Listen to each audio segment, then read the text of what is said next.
Hi. Yeah. It's the first time here. I've studied things for many, many years. Very impressed with your work. Instead of trying to understand and control desires and emotions and that type of thing, I have a little bit deeper question on... We're going to nitpick for just a second, really briefly. Let's find a different way of expressing what you mean by control. Because really, the law of attraction is controlling everything.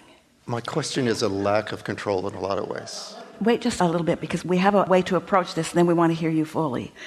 Buckminster Fuller had a famous statement that he made, an analogy, where he talked about the rudder on a big ship, but there being little trim tabs on it, and that the trim tabs sort of got the rudder ready. It was like a less shocking thing. And there have been a lot of people offering a lot of analogies like that. With that in mind, did you sort of follow that? So with that in mind, think about wanting to control what? Not control. My question... Never mind our interruption of you, but what were you going to say? What was it? I was trying to preface and transition from the questions that have been asked, one that have to do with desire and emotions. You use the word control, and it's okay if you don't... In order to control desires. And otherwise I meant manage them, understand their origins and the normal places. But that has nothing to do with my question. Well, the reason that we're eager about it is because there is this desire. It's rampant on your planet, and it's this desire to control something. Control the way I feel, control my life, control circumstances and events. It's what deliberate creation sounds like. Don't let us talk you out of listening. I was just wondering what it was. Sorry. So we're looking for a way, because we've come so far together today, we're looking for a way to help you all understand how much easier it would be to control anything if you had focused on the trim tabs of choosing things that feel good. If you just practice it a little over here and a little over here and a little over here and a little over here and a little over here and a little over here and a little over here on things that are easier and easier and easier and easier. Because control is almost always about taking something that's one way and moving it to be another. And what we want you to get the hang of, Esther's favorite phrase, or get in the habit of, is feeling so at one with your inner being and so at ease with your reason for being and so in love with the life that you're living that you're just sort of up for whatever comes and knowing that you're prepared for it. Not like you have to be prepared for bad things coming. Instead, you've prepared yourself for the way it is supposed to be with good things coming. So we just want to get that in. Your question apparently is irrelevant to that. That does touch on my question. I'm a big fan of Buckminster Fuller and all the GDs. Get this right over. Get your mouth right into that. Yes, ma'am. We look so much like the control does hit some aspect, because really what I understand, if we're coming from whatever the term is, energy, collective consciousness, source, we're these spiritual beings, that collective, whatever the right terminology is, and we have a desire to be in this physical form.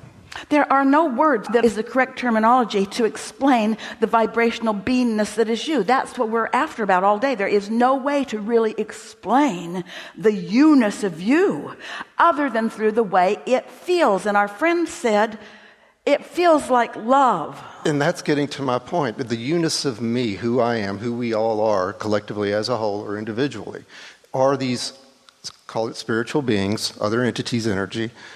Why is it so? Why do we go through this level of suffering? Why are people put in these places? Why do we go through I'm what? not finished. I'm sorry. We didn't quite catch your phrase, and we know it's important. Why do we go through this what? These levels of suffering and unknown and uncertainty. Levels of what? Suffering. Suffering. And the communication that you're trying to give to us, why is it so remote, so difficult to have? Why are some people so disconnected? Why is a spiritual entity, would I want to be subjected to this? Because you couldn't ask for the other end of the stick of suffering if you didn't know suffering. Keep listening. Because being able to isolate suffering also isolates well-being. To isolate confusion also isolates clarity. You couldn't know clarity without confusion. You couldn't know abundance without poverty. You couldn't know light without dark. Just don't take it into we couldn't know good without evil, because that's just the pinching off of it. And you're getting right at what we've so much been wanting to get at all day long here today, that if anything's in the room, somebody said it just now, it's a good thing. Our friend just here, it's in the room, and it's okay that it's in the room. It's better than okay. It's essential. It's essential to the creator that you are. It's like there being plenty of colors so that you can paint.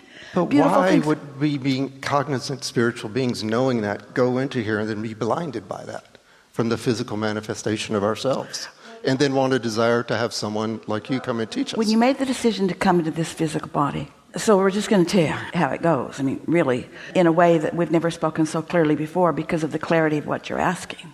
You're always evolving. We all are, because we're eternal and we just keep becoming more. And humans don't know it. We want so much for you to know it, but mostly don't know the important part of that expansion that you are. And the reason that your part is so important is because you said, I will go into a big environment of contrast, and I will learn to focus that contrast into my personal choices and preferences so that I can uniquely create more than has been before. And no one from non-physical said, well, you know, it's dangerous down there. You might get led off into stuff you don't want. Everyone says, yeah, go, mix it up and identify unwanted in the room. Because when you identify brilliant, leading edge creator that you are, extension of us, when you identify the unwanted black, whatever it is, we know for sure what you mean on the other end of that. And the universe has just become more, because you've been willing to expose yourself to something that just gave birth to something else. You knew that step one was where all of the newness would be decided. But it wasn't risky to you, because you knew that you would come and do that part and choose. And we knew that we would hold to what you've chosen, and in a really sort of corny way, keep the light shining on it so that you can see it in a bright way, so that you could feel your way to, in very simple terms, you go, you mix it up, and in your words, you suffer. But that's not what non-physical was saying, and it's not what you were pointing to. You weren't sent to suffer. You were sent to discover. You were sent to discern. You weren't sent anywhere. You came to explore and to find, knowing full well. It's what our friend, where are you, said so clearly just a minute ago. She said so clearly, it's all right that I have found this feeling that doesn't feel so good. It's not only all right, it's essential, because you knew that when you were able to focus that in the room, because of whatever combinations were happening, that the other end of that would be focused too. And you said, oh boy, that's worth it. I want that. That doesn't feel like suffering at all. That feels like giving birth to something. And your inner being says, and it'll be okay, because when you give birth to it, we'll give it our undivided attention. We all will. We will all give it our undivided attention. And it will reverberate in a very strong way. And the stronger what we're focused upon reverberates, the more you're going to realize your relationship to it, because you did step one and we're doing step two. If you don't do step three and start focusing on how you want to feel, and you keep focusing on how you do feel, you're going to feel worse and worse and worse and worse and worse and worse. And then what happens? Does it destroy you? No. It becomes so much that you say, forget about it. I give up. I don't want this pain and struggle anymore. Poof. That's what our earlier friend just now was explaining in better words than we just explained it. That's why. And you didn't feel like there was any downside to it or any risk, because there really isn't, because you knew that the discovery, just think about it. So what if humandom makes it easier to discover unwanted stuff, if it gives birth to wanted stuff in the same moment? So what? So if you can get over what people that don't know what they're talking about have taught you, that suffering is the way you're supposed to live, We're on to something so big. Hang on. Hang on. Hang on. Abraham, do you mean that we were so eager about having life experience and knowing the value of contrast that some of us get lost in it thinking that that's why we're here and that's a good thing to suffer? You kind of lost track of your inner being because there was enough of it around you kind of lost track of it. But here you are playing with us. We're reminding you.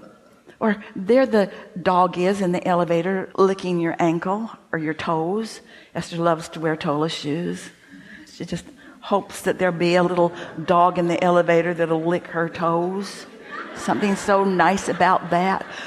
She hasn't gone so far as to put anything they'd like to eat between her toes. But she's been thinking about it. She's been thinking about it. You're satisfied? We'll go further. I'm satisfied. I'm good. That was really a good conversation. I did a hard one.